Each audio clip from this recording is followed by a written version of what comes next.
নতুন সরকারের প্রথম কর্মদিবস। দিনের শুরুতে জাতীয় স্মৃতিসৌধে যাচ্ছেন প্রধানমন্ত্রী তারেক রহমান। জিয়াউর রহমানের কবর জিয়ারতের পর যাবেন সচিবালয়ে। এমপি হিসেবে শপথ জামায়াত, এনসিপি সহ নির্বাচিত স্বতন্ত্র সংসদ সদস্যদের। বিরোধী নেতা doctor Shafiqur Rahman, chief whip Nahid Islam. নতুন মন্ত্রিসভার প্রথম দিন আজ। এলজিআরডি, অর্থ ও স্বরাষ্ট্র মন্ত্রণালয়ের দায়িত্বে 3 অভিজ্ঞ ফখরুল, খসরু ও সালাউদ্দিন। পররাষ্ট্রের টেকনোক্র্যাট খলিলুর, বিদ্যুৎ জ্বালানিতে টুকু। অনেকেই আছেন যারা খুব অভিজ্ঞ এক্সপার্ট মানুষ। আশা করি বিএনপি সরকার সফল হবে। নবীন এবং প্রবীণের সংমিশ্রণে দারুণ একটা মন্ত্রিসভা হয়েছে। আমি মনে করি বাংলাদেশের মানুষের জন্য আগামীতে অনেক ইতিবাচক এবং সুখবর থাকবে। চট্টগ্রামে ভোটের 6 দিনে অপসারণ হয়নি নির্বাচনী ব্যানার ফেস্টুন। ছড়িয়ে ছিটিয়ে থাকা জঞ্জালে দৃশ্য দূষণের শিকার বন্দর নগরী। রমজানের আগে বেড়েছে সব রকম নিত্যপণ্যের দাম। রোজার আগে অস্থির ছোলা, খেজুর আর চিনির বাজার। বন্দর জটিলতাকে দুষছেন আমদানিকারকরা।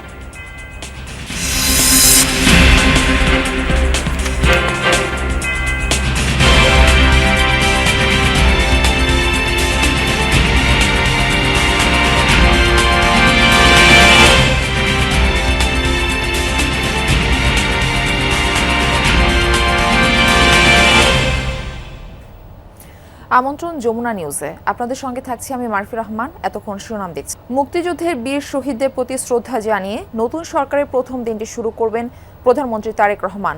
দিনের শুরুতে সকালে মন্ত্রিসভার সদস্যদের নিয়ে যাবেন সাভারের জাতীয় স্মৃতিসৌধে। সেখান থেকে আসবেন শহীদ রাষ্ট্রপতি জিয়াউর রহমান এবং বেগম খালেদা জিয়ার সমাধিতে। এরপর দুপুরে পৌঁছাবেন সচিবালয়ে। সেখানে একাধিক বৈঠকে অংশ নেওয়ার কথা রয়েছে। প্রধানমন্ত্রী সহ মন্ত্রিসভার সদস্যদের আগমন উপলক্ষে সাভারের জাতীয় স্মৃতিসৌধে নেওয়া হয়েছে নিশ্ছিদ্র নিরাপত্তা ব্যবস্থা। সকাল 10টায় গুলশানের বাসভবন থেকে সাভারের উদ্দেশ্যে রওনা হওয়ার কথা রয়েছে তারেক রহমানের। জাতীয় স্মৃতিসৌধে পৌঁছে মুক্তিযুদ্ধের শহীদদের প্রতি শ্রদ্ধা জানাবেন তিনি। সেখানে আনুষ্ঠানিকতা সেরে ফেরার পথে শহীদ রাষ্ট্রপতি জিয়াউর রহমান এবং বেগম খালেদা জিয়ার সমাধিস্থলে পুষ্পার্ঘ্য অর্পণ ও জিয়ারত করবেন। দুপুর 1টার দিকে সচিবালয়ে পৌঁছে মধ্যাহ্নভোজ ও নামাজ আদায় করবেন। বিকেল 3টায় মন্ত্রিসভার বৈঠকে অংশ নেওয়ার কথা রয়েছে নতুন প্রধানমন্ত্রীর। দিনের কর্মসূচির অংশ হিসেবে বিকেল 4টায় সচিবদের সঙ্গে মতবিনিময় সভায় অংশ নেবেন তিনি। প্রধানমন্ত্রীর কার্যালয় জানিয়েছে, কর্মসূচি বাস্তবায়নের সংশ্লিষ্ট দপ্তরগুলোকে প্রয়োজনীয় প্রস্তুতি গ্রহণের নির্দেশ দেওয়া হয়েছে।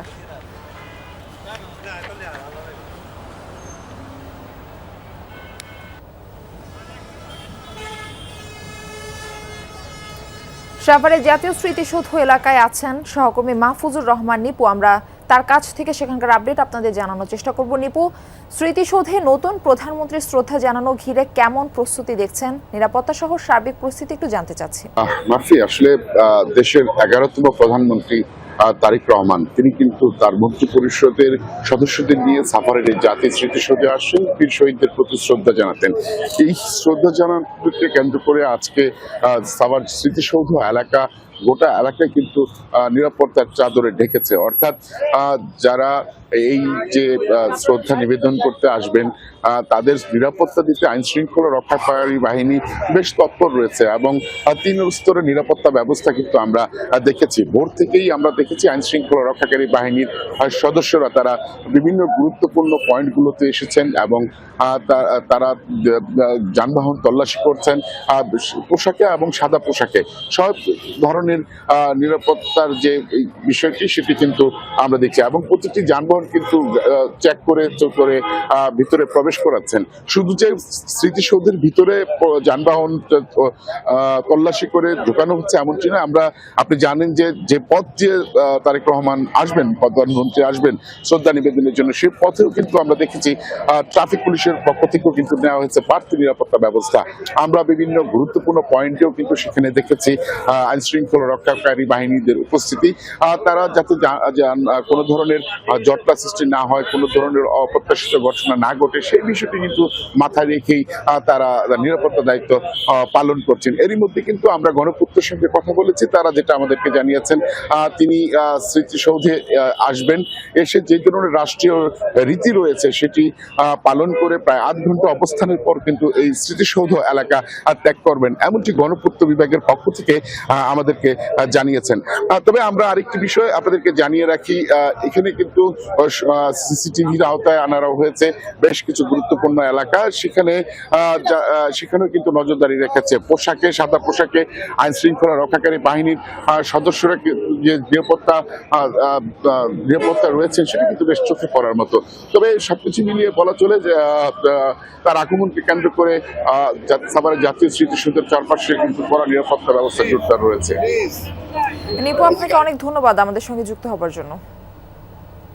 এর আগে গতকাল বিএনপি চেয়ারম্যানের নেতৃত্বে শপথ নেয় নতুন সরকারের মন্ত্রিসভা। দেশের 11তম প্রধানমন্ত্রী হিসেবে তারেক রহমান এবং আরও 49 জন মন্ত্রী প্রতিমন্ত্রী শপথ নেন। তাদের শপথ বাক্য পাঠ করান রাষ্ট্রপতি মোহাম্মদ শাহাবুদ্দিন। সংসদ ভবনের দক্ষিণ প্লাজায় অনুষ্ঠিত এই আয়োজনের সাক্ষী হন দেশি বিদেশি অতিথিরা। মন্ত্রিসভার শপথ অনুষ্ঠানে তারেক রহমানের সঙ্গে ছিলেন স্ত্রী জুবেইদা রহমান ও মেয়ে জাইমা রহমান। অনুষ্ঠানে আরও উপস্থিত ছিলেন প্রধান উপদেষ্টা ডক্টর মোহাম্মদ ইউনূস ও 3 বাহিনীর প্রধান। বিস্তারিত সাইফুদ্দিন রবিনের প্রতিবেদনে থাকছে। মহান জাতীয় সংসদের দক্ষিণ প্লাজায় নতুন সরকারের শপথ, যে সংসদে জনগণের প্রতিনিধিত্ব নিশ্চিতে দিনের পর দিন, বছরের পর বছর বিএনপি সক্রিয় ছিল রাজপথের আন্দোলনে। নাগরিকের ভোটাধিকার প্রতিষ্ঠার শান্তিপূর্ণ সেসব কর্মসূচির বিপরীতে নেতাকর্মীদের শিকার হতে হয়েছে গুম, খুন আর নির্মম নিপীড়নের। শপথ গ্রহণ অনুষ্ঠান শুরু করার জন্য মাননীয় রাষ্ট্রপতি মহোদয়ের সান্নিধ্য গ্রহণ। অভ্যুত্থান পরবর্তী বাংলাদেশে ত্রয়োদশ জাতীয় সংসদ নির্বাচনে নিরঙ্কুশ সংখ্যাগরিষ্ঠতা অর্জনের পর সরকার গঠন করল বিএনপি। বিকেল 4টায় জাতীয় সংসদকে মহান জাতীয় সংসদে রূপ দেওয়ার লক্ষ্য নিয়ে সরকার প্রধান হিসেবে বিএনপি চেয়ারম্যান তারেক রহমান শপথ গ্রহণ করলেন। আমন্ত্রিত অতিথিরা সাক্ষী হলেন পরিবর্তিত বাংলাদেশের সম্ভাবনার ক্ষণে। অন্তর্বর্তী সরকারের প্রধান উপদেষ্টা ডক্টর মোহাম্মদ ইউনূস, সাবেক উপদেষ্টা মণ্ডলী, 3 বাহিনী প্রধানের উপস্থিতিতে রাষ্ট্রপতি মোহাম্মদ শাহাবুদ্দিন শপথ পড়ান গণপ্রজাতন্ত্রী বাংলাদেশ সরকারের 11তম প্রধানমন্ত্রী তারেক রহমানকে। সরকারের প্রধানমন্ত্রী পদের কর্তব্য বিশ্বস্ততার সহিত পালন করিব। সংবিধানের রক্ষণ, সমর্থন ও নিরাপত্তা নিশ্চিত এবং গোপনীয়তার শপথ নেন তারেক রহমান। উজ্জ্বল তারেক রহমান শপথ গ্রহণ করলেন দৃঢ়, প্রত্যয়ী আর বলিষ্ঠ কণ্ঠে। বাংলাদেশের প্রতি অকৃত্রিম বিশ্বাস ও আনুগত্য পোষণ করিব। প্রধানমন্ত্রীর শপথ গ্রহণ শেষে স্বাক্ষর অনুষ্ঠিত হয়। স্ত্রী ডক্টর জুবেইদা রহমান, কন্যা ব্যারিস্টার জাইমা রহমান সহ গোটা দেশ তখন করতালিতে স্বাগত জানায় বাংলাদেশের নতুন প্রধানমন্ত্রীকে, যার কাঁধে গণতন্ত্র পুনঃপ্রতিষ্ঠার পাশাপাশি গোটা দেশে সুষম উন্নয়নের ভার। এরপর একে একে নাম ঘোষণা করা হয় বিভিন্ন মন্ত্রণালয়ের দায়িত্বপ্রাপ্ত মন্ত্রীদের। প্রথমে 25 জন মন্ত্রীকে শপথ পড়ান রাষ্ট্রপতি মোহাম্মদ শাহাবুদ্দিন। মন্ত্রীরূপে যে সকল বিষয় আমার বিবেচনার জন্য আনিত হইবে। সবশেষে প্রতিমন্ত্রীদের পালা। 26 প্রতিমন্ত্রী শপথ গ্রহণ করেন, যে তালিকার পুরোটাই তরুণ তুর্কি, যাদের হাতে নতুন বাংলাদেশ গড়ার ভীষণ চ্যালেঞ্জিং দায়িত্ব। বা যে সকল বিষয় আমি অবগত হইব, তাহা প্রতিমন্ত্রী রূপে যথাযথভাবে। প্রায় 2 ঘন্টার এই শপথ অনুষ্ঠান নিঃসন্দেহে এক চমকও বটে। প্রথা ভেঙে তারেক রহমানের মন্ত্রিসভা শপথ নিল জাতীয় সংসদ ভবনের দক্ষিণ প্লাজায়। গোধূলির আলোয় উজ্জ্বল যে অনুষ্ঠানে শপথ নেয়া নতুন প্রধানমন্ত্রী ও মন্ত্রীদের প্রতি তাকিয়ে আছে গোটা বাংলাদেশ। একটি সুষ্ঠু গ্রহণযোগ্য ও প্রশ্নহীন নির্বাচনের মধ্য দিয়ে দেশে নতুন রাজনৈতিক সরকার শপথ নিলেন প্রধানমন্ত্রী মন্ত্রিসভা এই মহান জাতীয় সংসদ ভবনের দক্ষিণ প্লাজায়, যে দিনটির জন্য কত কত অপেক্ষা। এখনো গুম পরিবারের স্বজনরা তাদের প্রিয় স্বজনকে খুঁজে বেড়ান। বিএনপি দলীয় নেতাকর্মী যারা হত্যাকাণ্ডের শিকার হয়েছেন তাদের পরিবার এখনো গুমরে গুমরে কাঁদে। আর যেসব নেতাকর্মী দিনের পর দিন মামলা আর গ্রেফতার আতঙ্ক নিয়ে পথে পথে ঘুরে বেরিয়েছেন কিংবা কারাবরণ করেছেন, তারা এখনো সেই বিভীষিকাময় দিনকেই স্মরণ করেন। সরকার শান্তিপূর্ণ নানান কর্মসূচিকে উপেক্ষা করেছিল বারবার। সেই পতিত সরকার অনিবার্য গণ অভ্যুত্থানের মুখে দেশ ছাড়তে বাধ্য হয়। নতুন সরকার নির্বাচনের মধ্য দিয়ে দায়িত্ব গ্রহণ করলো, তারা এই সংসদকে করবে কার্যকর, সেই সঙ্গে জন আকাঙ্ক্ষা বাস্তবায়নে হবে ভীষণ রকম আন্তরিক, এমনই প্রত্যাশা সাধারণ মানুষের। সাইফুদ্দিন রবিন, যমুনা নিউজ, ঢাকা। এদিকে রাতেই বাবা শহীদ রাষ্ট্রপতি জিয়াউর রহমান এবং মা সাবেক প্রধানমন্ত্রী বেগম খালেদা জিয়ার কবর জিয়ারত করেছেন ছেলে প্রধানমন্ত্রী তারেক রহমান। মঙ্গলবার রাতে পরিবারের সদস্যদের নিয়ে শেরেবাংলা নগরের সমাধিতে শ্রদ্ধা জানান তিনি। এ সময় তার সাথে উপস্থিত ছিলেন সহধর্মিণী ডাক্তার জুবাইদা রহমান ও মেয়ে ব্যারিস্টার জায়মা রহমান সহ পরিবারের অন্য সদস্যরা। সেখানে মরহুমের আত্মার মাগফিরাত কামনায় বিশেষ মোনাজাত করা হয়। দীর্ঘ সময় পর পরিবারের সবাইকে নিয়ে শেরেবাংলা নগরে সমাধিতে শ্রদ্ধা জানালেন তারেক রহমান। মন্ত্রিসভা গঠনের চমক দেখালেন তারেক রহমান। 25 জন মন্ত্রী আর 24 জন প্রতিমন্ত্রী নিয়ে তার মন্ত্রিসভার সদস্য সংখ্যা 50, যেখানে মহাসচিব মির্জা ফখরুল ইসলাম আলমগীর, স্থায়ী কমিটির সদস্য সালাউদ্দিন আহমদ, ডাক্তার AZM জাহিদ হোসেন, হাফিজ উদ্দিন আহমেদের মতো সাবেক মন্ত্রীরা যেমন দায়িত্ব পেয়েছেন, তেমনি প্রতিমন্ত্রী হিসেবে আছেন ইশরাক হোসেন, হাবিবুর রশিদ, রাশিদুজ্জামান মিল্লাত, সুলতান সালাউদ্দিন টুকু সহ এক ঝাঁক তরুণ নেতা। প্রতিশ্রুতি অনুযায়ী শরীক, নুরুল হক নূর, ববি হাজ্জাজ ও জোনায়েদ সাকিকেও মন্ত্রিসভায় রেখেছেন তারেক রহমান। জাতীয় সংসদের সংখ্যাগরিষ্ঠ সদস্যের অবশেষে সেই মাহেন্দ্র খন একজন কর্মী হিসেবে যার রাজনৈতিক পথ চলা শুরু, সেই জিয়াপুত্র তারেক রহমান বসলেন প্রধানমন্ত্রীর চেয়ারে। শপথ বাক্যে দৃঢ় চিত্তে ঘোষণা করলেন আইন অনুযায়ী প্রধানমন্ত্রীর দায়িত্ব বিশ্বস্ততার সাথে পালন করার। আমি আইন অনুযায়ী সরকারের প্রধানমন্ত্রী পদের কর্তব্য বিশ্বস্ততার সহিত পালন করিব। দেশের ইতিহাসে আজকের দিনটি ঐতিহাসিক। বাবা ও মায়ের পর ছেলে তারেক রহমানের কাঁধেও দেশ ও জনতার দায়িত্ব। দেশের 11তম প্রধানমন্ত্রীর মন্ত্রিসভাও চমকে ভরপুর। তারেক রহমানের দীর্ঘদিনের সহযোদ্ধা মির্জা ফখরুল ইসলাম আলমগীর আছেন স্থানীয় সরকার, পল্লী উন্নয়ন ও সমবায় মন্ত্রণালয়ে। স্থায়ী কমিটির সদস্যদের মধ্যে সালাউদ্দিন আহমদ, আমির খুসরো মাহমুদ চৌধুরী, হাফিজউদ্দিন আহমদ, ডাক্তার AZM জাহিদ হোসেন মন্ত্রী হিসেবে শপথ নিয়েছেন। মন্ত্রী তালিকায় আছেন আব্দুল আউল মিন্টু, মোফাজ্জল হোসেন চৌধুরী কায়কোবাদ, মিজানুর রহমান মিনু, নিতাই রায় চৌধুরী, খন্দকার আব্দুল মুক্তাদির, আরিফুল হক চৌধুরী, জহিরুদ্দিন স্বপন, আফরোজা রীতা, শহীদউদ্দিন চৌধুরী আনি, আসাদুল হাবিব দুলু, আসাদুজ্জামান, জাকারিয়া তাহের সুমন, এহসানুল হক মিলন, দীপেন দেওয়ান, সর্দার সাকোয়াত হোসেন, ফকির মাহবুব আনাম স্বপন, শেখ রবিউল আলম। অনেকেই আছেন যারা খুব অভিজ্ঞ এক্সপার্ট মানুষ। আশা করি বিএনপি সরকার সফল হবে। সমানভাবে আমরা সবাই আমাদের অধিকার থেকে প্রতিষ্ঠিত হবে নতুন বাংলাদেশ, এটাই হলো আমাদের প্রত্যাশা এই গভর্নমেন্টের থেকে। আমি মনে করি বাংলাদেশের মানুষের জন্য আগামীতে অনেক ইতিবাচক এবং সুখবর থাকবে।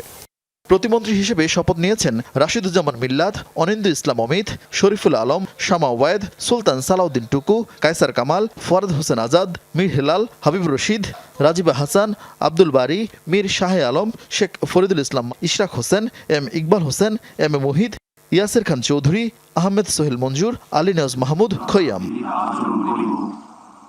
যুগপৎ আন্দোলনের শহীদদের মধ্যে জুনায়েদ সাকি, ববি হাজ্জাজ ও নুরুল হক নূর পেয়েছেন প্রতিমন্ত্রী দায়িত্ব। এছাড়া টেকনোক্রেট কোটায় যুব ক্রীড়া প্রতিমন্ত্রী হয়েছেন আমিনুল হক, কুমিল্লার আমিনুর রশিদ ইয়াসিনও আছেন প্রতিমন্ত্রীর তালিকায়। সবচেয়ে ভালো রেজাল্ট আমরা পাবো। 17 বছর যে রেজাল্ট আমরা কখনো দেখি নাই।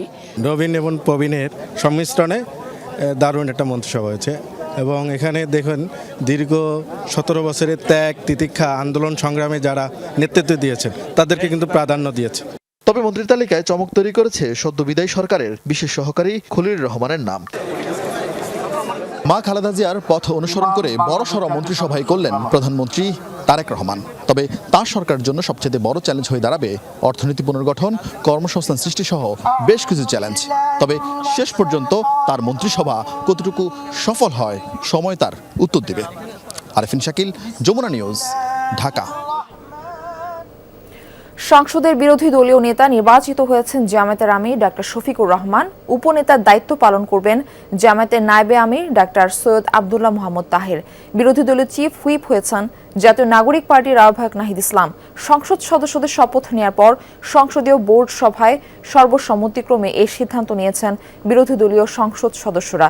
এ সময় সংবিধান সংস্কার পরিষদের সরকার দলীয় সাংসদদের শপথ না নেওয়ার সমালোচনা করেন বিরোধী দলীয় এমপিরা। সংবিধান সংস্কার পরিষদ শপথের আনুষ্ঠানিকতা শেষে সংসদে বিরোধী দলীয় সভাকক্ষে বৈঠকে বসে জামায়াত সহ 11 দলীয় জোটের সংসদ সদস্যরা।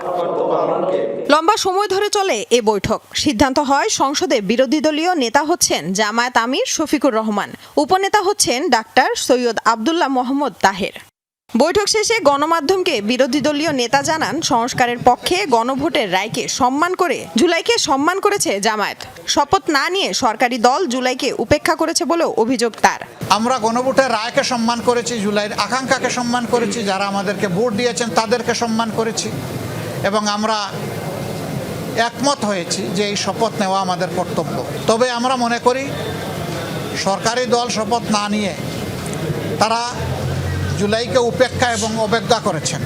সংসদে বিরোধী দলীয় চিফ হুইপ নাহিদ ইসলাম বলেন, সরকার গঠনের প্রথম দিনই প্রতিশ্রুতি ভঙ্গ করেছে বিএনপি। এর মধ্য দিয়ে আইনি ও সাংবিধানিক যে জটিলতা তৈরি হবে তা দ্রুত নিরসনের দাবি করেন তিনি।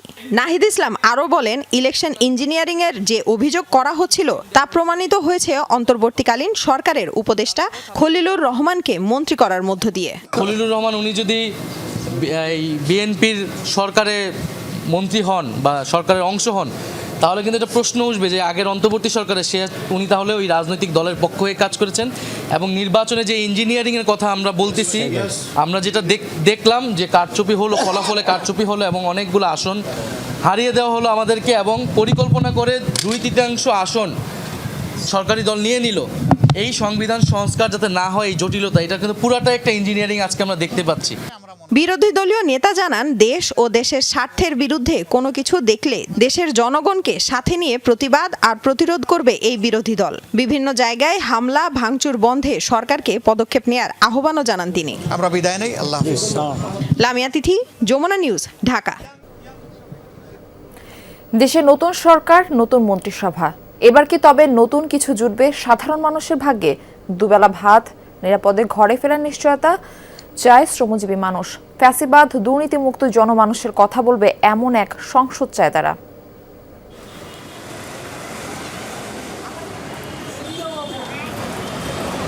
ফুটপাতে ধুলায় লুটানো সংসার, সন্তানকে কোলে তুলে গায়ের ধুলো ঝেড়ে বুকে টেনে নিচ্ছেন মা। তিলোত্তমা এই শহরে জীবন ধারণের ন্যূনতম প্রয়োজনটুকু মেটাতেই হিমশিম খায় ছিন্নমূল এই মানুষেরা। তাদের ভাগ্য বদলে রাষ্ট্রীয় উদ্যোগ কতটুকু? তারেক রহমান সশস্ত্র চিত্রে শপথ করিতেছি যে পাহাড় সমান প্রত্যাশা নিয়ে দেশে এসেছে নতুন সরকার। এবার কি পরিবর্তন হবে সাধারণের অবস্থা?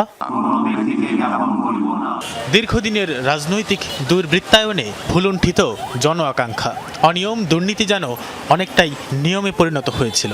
সমাজের সর্বস্তরে তাই অসন্তোষ দৃশ্যমান। দলকানা হলে চলবে না, সব দলের প্রায়োরিটি দেবে দেশের সব জনগণেরই তারা মন্ত্রী। যে একটা দল ভোট দিচ্ছে, কে ভোট দেয় নাই, বা আগের সরকার কি করে গেছে, ওই পিছের ইতিহাস টেনে লাভ নাই। আপনারা যে ধরনের পদক্ষেপ নেন বা যেই প্রকল্পগুলো হাতে নেন, সেগুলো যাতে জনগণের স্বার্থ সংশ্লিষ্ট হয় এবং জনগণ যাতে উপকৃত হয়। যদি আগের মতো সেই ফেসিবাদই হয় তাহলে তো এই সরকারও টিকবে না। আমরা চাবো দুর্নীতিমুক্ত, সুষ্ঠু, সুন্দর একটা বাংলাদেশ। দুবেলা ডাল ভাতের অধিকার চায় খেটে খাওয়া মানুষ। দিন শেষে নিরাপদে ফিরতে চায় ঘরে। সবাইকে সাথে নিয়ে সম্প্রীতির নতুন বাংলাদেশ গড়বে নতুন সরকার, এমনটাই প্রত্যাশা। দুর্নীতি যেগুলো করে গেছে বিগত সরকার, ওই বিষয়গুলো যাতে সমাধান করে একটা সুন্দর দেশ তৈরি করতে পারে। দিন কাটতে দিন এনে দেবে, আমরা দিন রাত মেহনত করে যাবে ডাল ভাত খেয়ে যাইতে পারি। আমাদের কাছে একটাই দাবি, সুন্দর চালাতে পারে, সুন্দর জানি পরিবেশটা করতে পারে, এডি চাই। সবাইকে নিয়ে ভালোভাবে চেষ্টা করে এবং সিন্ডিকেট সব ভেঙে দিয়ে সাধারণের দুর্ভোগ কমানো হয়। আগে যারা মন্ত্রিসভায় ছিলেন তাদের মতো ভোগের রাজনীতি দেখতে চায় না দেশবাসী। চেষ্টা করলেই পরিবর্তন সম্ভব মনে করছেন তারা। ওনারা যদি চেষ্টা করে অবশ্যই পারবে, কিন্তু চেষ্টা করতে হবে। এই জেনারেশন কি চাচ্ছে সব কিছু দেখে শুনে যেন ওনারা সামনের দিকে এগিয়ে যায়, সবার সাথে মিল মোহাব্বত করে দেশ আগায় নিতে পারে, এটার জন্য আমরা শুভকামনা করি। বিদ্বেষের রাজনীতি পরিহার করে জন আকাঙ্ক্ষার প্রতিফলন ঘটাবে নতুন সরকার, এমনটাই প্রত্যাশা সর্বস্তরের মানুষের। গঠিত হয়েছে নতুন সরকার, শপথ নিয়েছেন নতুন মন্ত্রিসভার সদস্যরা। সাধারণ মানুষ বলছে এবার আর শুধু কথায় নয়, কাজে মিল চান তারা। একই সাথে সরকারের যে কোনো সিদ্ধান্ত যেন জনস্বার্থ মাথায় রেখে নেওয়া হয়, সেই আহ্বান জনমানুষের। তানভীর সিদ্দিক টিপু, যমুনা নিউজ, ঢাকা। সংবিধান সংস্কার পরিষদের শপথ না নেওয়ার মাধ্যমে জুলাই গণ অভ্যুত্থানকে অপমান করা হয়েছে। তবে সরকার যদি জুলাই সনদ বাস্তবায়নে উদ্যোগ না নেয় তাহলে ছাড় দেবে না বিরোধী দল জামায়াত ইসলামী, এমন মন্তব্য করেছেন বিরোধী দলীয় নেতা ও জামায়াতে আমির ডাক্তার শফিকুর রহমান। সকালে মিরপুরের ৬০ ফিট এলাকার মণিপুর স্কুলের সামনে পরিষ্কার পরিচ্ছন্নতা কর্মসূচিতে অংশ নেন তিনি। এ সময় তিনি বলেন, প্রতিদিন ফজরের পর আধা ঘন্টা থেকে ১ ঘন্টা ময়লা পরিষ্কার করা হবে। মিরপুর কাফরুলকে মডেল এলাকা হিসেবে গড়ে তোলা হবে। তিনি আশা করেন এই কাজে সরকার ফান্ডিং ঠিক রাখবে। ঢাকায় থাকলে প্রতিদিন ময়লা পরিষ্কার করবেন, ঢাকার বাইরে থাকলে সেখানেও একই কাজ করবেন বলেও জানান আমির। সংস্কার পরিষদের সদস্য হিসাবে শপথ না নেওয়া জুলাইকে অপমান করার সামিল আমরা মনে করি। জুলাইয়ের আকাঙ্ক্ষার ভিত্তিতে যে সমস্ত সংস্কার প্রস্তাব সামনে এসেছে এই সবগুলা বাস্তবায়ন করা হবে এই সংসদের পবিত্র দায়িত্ব। যদি সরকারি দল উদ্যোগ নেয় আমরা বিরোধী দল হিসাবে সর্বাত্মক সহযোগিতা করব। সরকার যদি উদ্যোগ না দেয় তাহলে আমরা জনগণের হয়ে সেখানে কথা বলব। ভোট শেষ হওয়ার ৬ দিন পরও নির্বাচনী ব্যানার ফেস্টুনের সয়লাব চট্টগ্রাম মহানগর এবং জেলার কোথাও থেকে এসব অপসারণ করা হয়নি। বিধিনিষেধ না মেনে অনেক প্রার্থী ব্যানার ফেস্টুন পোস্টার লাগিয়েছেন, নিজ উদ্যোগে সরানোর কথা থাকলেও তা সরাননি। ফলে নষ্ট হচ্ছে বন্দরনগরীর সৌন্দর্য।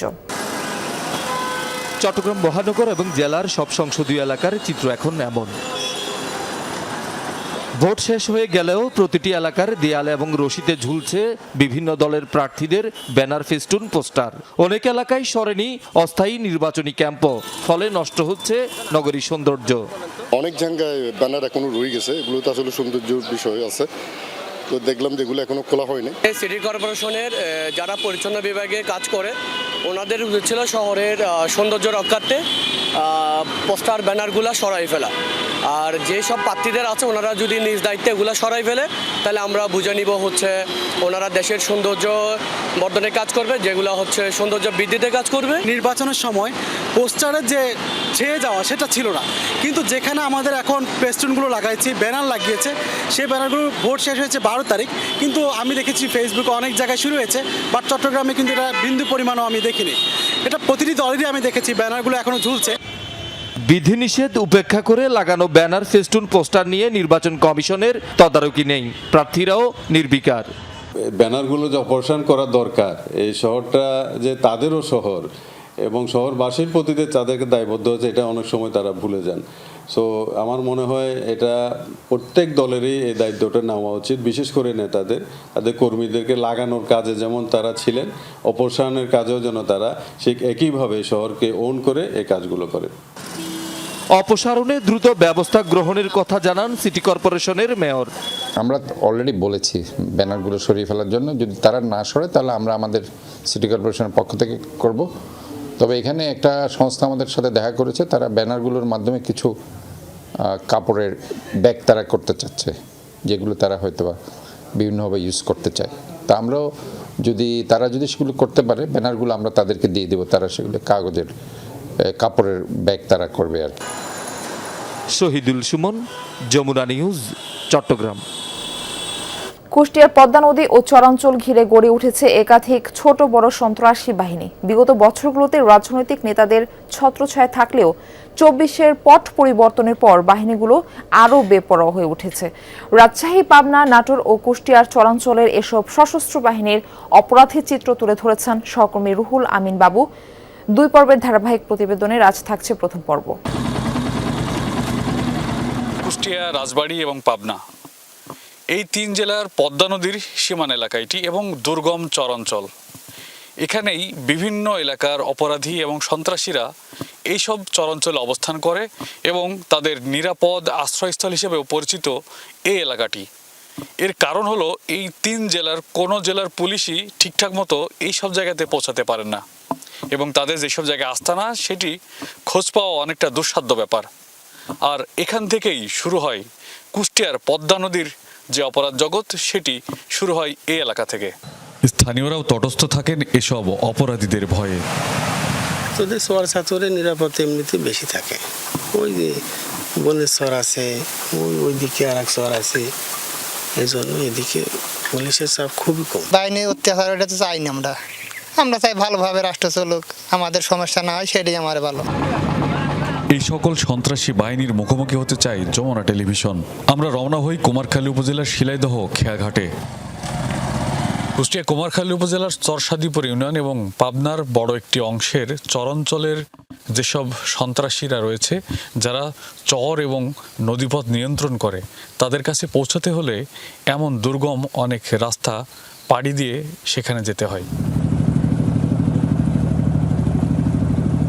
ততক্ষণে সন্ধ্যা গড়িয়ে রাত। এরই মধ্যে অপরাধীদের কানে খবর পৌঁছেছে তাদের খোঁজে টিম যমুনা। পদ্মার এক চর থেকে অস্ত্রের মুখে চোখ বেঁধে আমাদের নেওয়া হয় এক বাহিনীর আস্তানায়। আপনি কি এখন যেতে পারছেন ওখানে? হ্যাঁ, আমরা তো যাওয়ার জন্য অপেক্ষা করছি। তো যাইতে হলে তো ভাই আপনাকে চোখ বেঁধে যেতে হবে। কিন্তু চরাঞ্চলে কেন আখড়া গড়েছে সন্ত্রাসী বাহিনীগুলো? নদীপথে তো মনে করেন যে শুধু টাকা আর টাকা, কোটি কোটি টাকার খেলা। এখানে মনে করেন যে যে বাহিনীর যত শক্তিশালী, যাদের কাছে অত্যাধুনিক অস্ত্র যত বেশি, তারা মনে করেন যে তাদের ডিমান্ড অনেক বেশি। প্রতিদিন গড়ে মনে করেন যে 2-50 লাখ টাকার মনে করেন যে একদম বালি বিক্রি হয়। এখানে একটা বিষয়। তারপরে আপনার জেলেরা যারা আছে, এদেরও মনে করেন চাঁদা দিয়ে দিয়ে মাছ মারানো লাগে। আপনাদের উপরে কি যে কোনো সময় হামলার ঘটনা ঘটতে পারে, এরকম আতঙ্ক কি আপনাদের কাজ করে? সব সময় অহরহতে আতঙ্কের ভিতরে থাকে বলে তো আমরা মনে করেন আত্মরক্ষার জন্য আমাদের কিছু জিনিসপত্র রাখা লাগে। চরে বিভিন্ন জায়গায় আপনারা দেখবেন যে মাদক, চাঁদাবাজি, মৎস্যজীবী আছে, তাদেরকে বিভিন্ন সময় ধরে নিয়ে যায়, বিভিন্ন রকম টাকা নেয়, বালুর ঘাটের পর টাকা নেয়। এগুলো বাঁচার জন্য এবং এরা সহ আমরা যারা বিভিন্ন গোত্র বিভক্ত, তারা বাঁচার জন্য এই পথে আসছে। কোনো গভর্নমেন্ট নাই, কোনো সরকার নাই, কারোর উপর কারোর নিয়ন্ত্রণ নাই, যার কারণে আর বেশি সমস্যা এখানে। শুধু নদীপথেই নয়, পার্শ্ববর্তী এলাকাগুলোতেও প্রায় তাণ্ডব চালায় সন্ত্রাসীরা। আমরা রাতের অন্ধকারে ধরেন ঘুমাইয়া আসি, এরকম দাম দাম দাম দাম করে ধরেন গুলির শব্দ হয়ে যায়। এলাকার কিছু মানুষ আছে, ওদেরকে ভাড়া করে নিয়ে এসে আমাদের উপরেই কাণ্ডগুলা চালায়, গুলাগুলি করে বা আরো অনেক কিছু করে, বাড়িঘর ভাঙচুর। বালুমহাল দখল, চাঁদাবাজি সহ নদী ও চরাঞ্চলে অপরাধের সাম্রাজ্য গড়ে তুলেছে বাহিনীগুলো।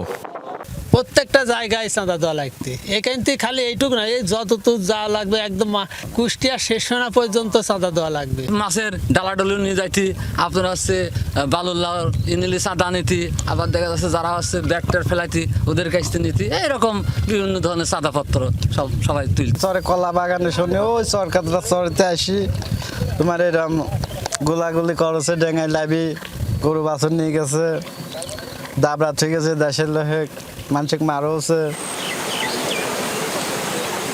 কুষ্টিয়ার বুক চিরে বয়ে চলেছে দুইটি নদী, একটি পদ্মা এবং আরেকটি গড়াই।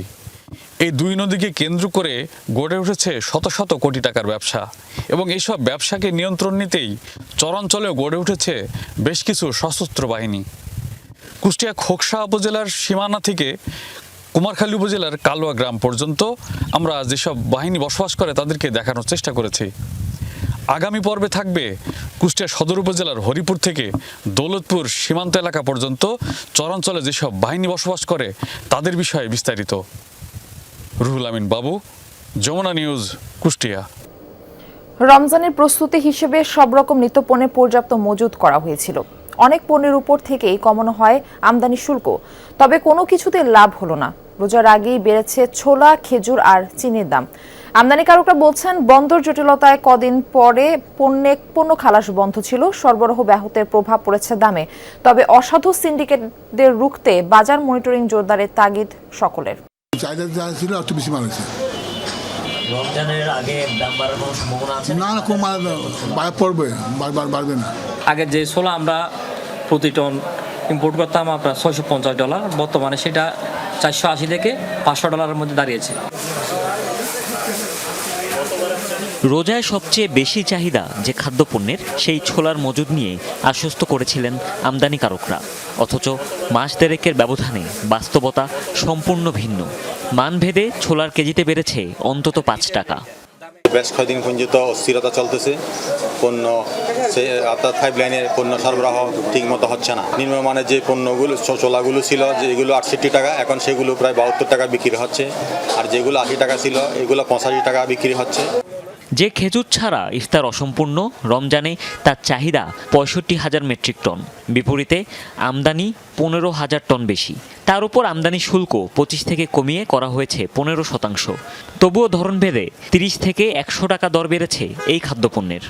রোজার সময় তো সবাই চিন্তা করে এই দেশে ধরেন একটু প্রফিট বেশি করার জন্য, বা যার কাছ থেকে সে আনে সে একটু প্রফিট বেশি করে। আমাদের দেশের চাহিদা যখন বাড়ে তখন সবাই চায় যেন ওইখানে একটু প্রেশারাইজ করে কিছু করা যায় কিনা। এটা হচ্ছে জিহাদি বলে বস্তার খেজুর, এটা অন্য বছর আমরা 160-70 বেচছিলাম, এবার 220 টাকা হয়ে গেছে, দাম বেড়ে গেছে। যথারীতি দাম বৃদ্ধির অজুহাত অন্যতম এই আমদানিকারকের। ওরে বন্দর একটু সমস্যা ছিল, 4-5 দিন কোনো কাজ হয় না, তারপরে আবার 3 দিন 4 দিন 1 লাখ বন্ধ গেলো নির্বাচনের ব্যাপারে। এই দুইটা বন্ধের কারণে আমাদের ডেলিভারিটা একটা সাপ্লাই চেনে একটা বাধা হয়েছে। আমরা আমদানি করেছি 80,000 মেট্রিক টনের উপরে, তো ওই হিসাবে আমাদের 50% মাল চলে আসছে, 50% মাল পোর্ট এবং উন্দা হয়ে আছে। সারাদিন রোজার পর শরবত পান করে প্রাণ জুড়াবেন, তাতেও আছে বিড়ম্বনা। শরবতের অন্যতম অনুষঙ্গ চিনির বাজারও অস্থির। খোলা চিনির দর বেড়েছে 10 টাকা পর্যন্ত। চিনি ওই বস্তায় 100-200 টাকা বাড়ে কমে। 1 মাস আগে আমাদের পাইকারি হোলসেল হিসেবে আমরা 87-88 টাকা বিক্রি করছি।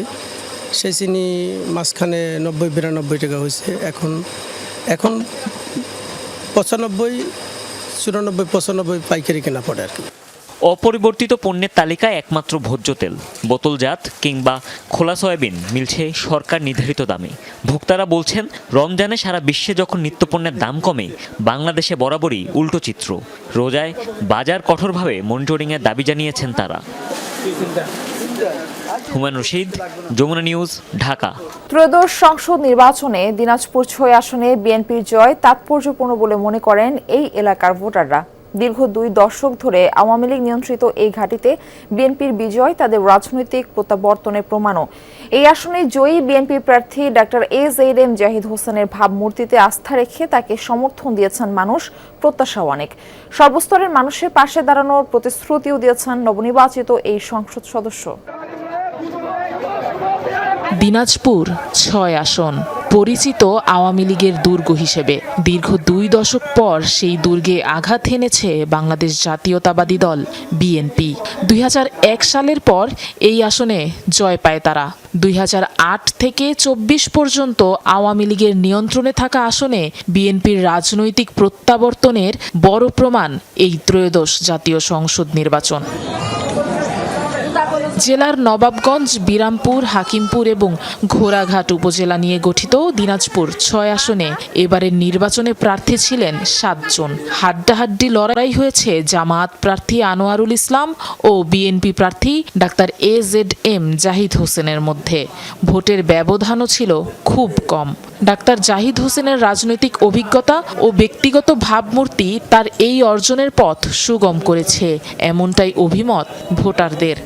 জাহিদ সাহেব একজন যোগ্য ব্যক্তি, সম্মানী ব্যক্তি, ওনার দ্বারা আমাদের হিলির উন্নয়ন হবে। বিগত বছরে যারা ছিল তারা কোনো উন্নয়ন করতে পারেনি। যে ধানের শীষে এই জন্য ভোট দিচ্ছে যে সকলে আশাবাদী যে ধানের শীষ উঠলে এলাকার উন্নয়ন হবে, ভোটের কাজকর্ম ভালো হবে।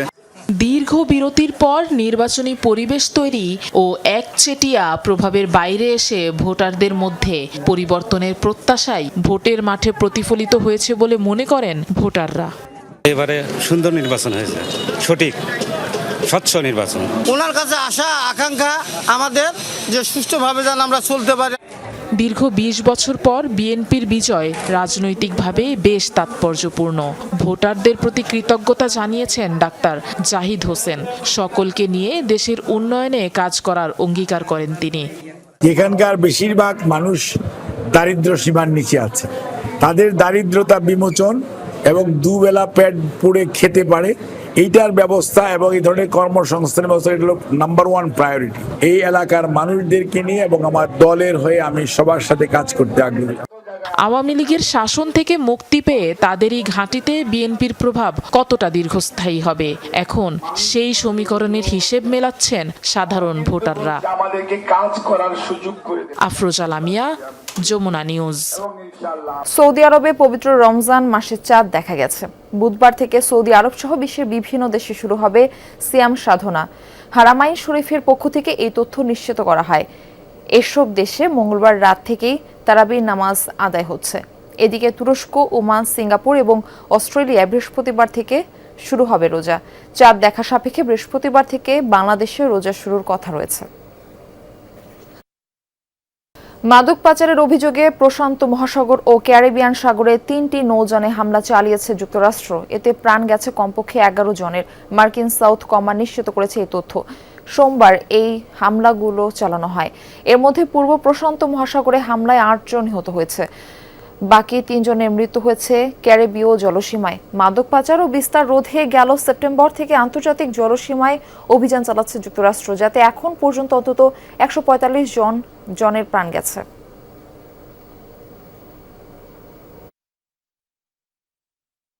চিকিৎসা নিতে দেখেছেন এমনই এক অদ্ভুত ঘটনার সাক্ষী হয়েছে জার্মানির এক হাসপাতালের কর্মীরা।